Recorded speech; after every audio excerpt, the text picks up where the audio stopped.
ভারতে মসজিদ করতে গেলে মাথার দাম ওঠে 1 কোটি টাকা। দেখুন ভিডিওটা। 1 करोड़ रुपए की घोषणा कर रहा हूं कि जो उस टीएमसी विधायक की गर्दन काट के ले आएगा उसको मैं 1 करोड़ रुपए का पुरस्कार दूंगा। ভারতের সংবিধান কি বলছে সেটা আইনজীবীর মুখ থেকে শুনুন।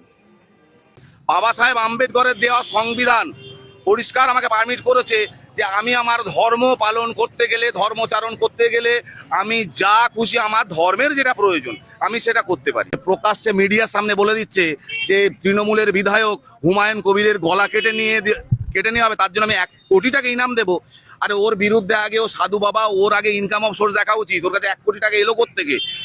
পশ্চিমবঙ্গের সাধারণ মানুষের প্রশ্ন, পশ্চিমবঙ্গে এত জায়গায়, সারা ভারতে এত জায়গায় বড় বড় মন্দির হচ্ছে, তো এ নিয়ে কোনো বিতর্ক হয় না, কিন্তু যখন একটা বাবরি মসজিদের নামকরণ করে মসজিদ হয় তখন এত বিতর্ক কেন? এ প্রশ্ন আপনাদের কাছে রয়ে গেল। ভিডিওটি ভালো লাগলে অবশ্যই আপনারা শেয়ার করবেন। সকলে ভালো থাকুন। আসসালামু আলাইকুম ওয়া রাহমাতুল্লাহ।